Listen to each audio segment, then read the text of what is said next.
कति त गीतहरू सक्नुभयो हाम्रो नेत्रजी पन्त दाई एकदमै मेरो साङ्गीतिक सुरुवाती दिनदेखिको मलाई साथ सपोर्ट दिनुहुने आशीर्वाद दिनुहुने दाइलाई पनि एकदमै सम्मान छ। एकछिनपछि लाइभ दोहोरी हुन्छ है हाम्रो कडाखाले। त्यसै गरी लाइभ दोहोरीको लागि कलाकार मात्रै भएर हुँदैन, वादवादकमा खटिनुहुने हाम्रो धादिङका हुनहार वादवादक कलाकार दाइ हुनुहुन्छ, उहाँलाई पनि पुष्ट सम्मान छ।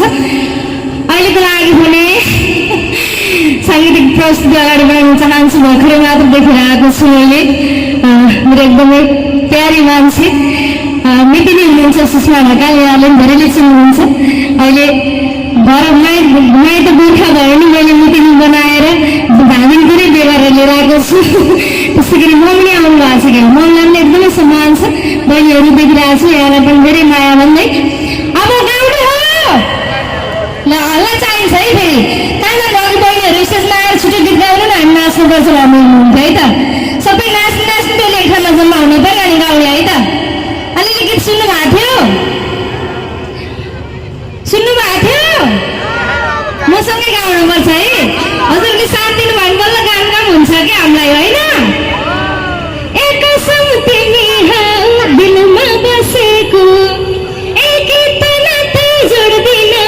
जोडेपछि छोड्दिन मनमा बसेको, एकसम तिमी हौ दिलमा बसेको, एकसम तिमी हौ दिलमा बसेको। अलि जोडले गाउनु भयो त है त। ए बसे है पाले दाइ गेट नलाई नलाई अझै ठुलो जोडमा है त। ल लजाउनु पर्दैन, हाम्रै गाउँ हो हाम्रै ठाउँ हो, सबै हामी आफन्तै हो है त।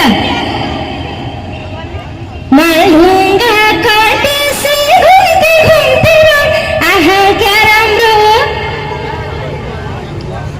ल बाग्नु बजाउँ है।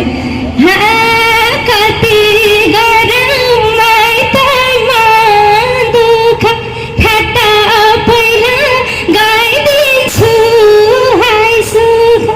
पहिले गएपछि सुख हुन्छ कि दुःख मलाई सोध्नु है।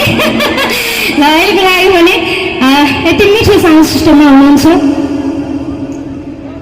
डिएमएआई हो साउन्ड सिस्टमको नाम, अलि अप्ठ्यारो रहेछ। यहाँमा पनि सम्मान छ, एकदमै मिठो हाम्रो नमिठो आवाजलाई चाहिँ सुन्न हुने समय बनाएर तपाईँ नाच पठाइदिनु भएको छ। यहाँलाई सम्मान भन्दै पछिल्लो समयमा आएको थियो एउटा अलिक स्लो स्लो गीत हो, पहिला सुनौँ पछि नाचौँ है त। सुन्नु भएको थियो, म गाउँछु है। सक्दिन आस्तिन शत्रुको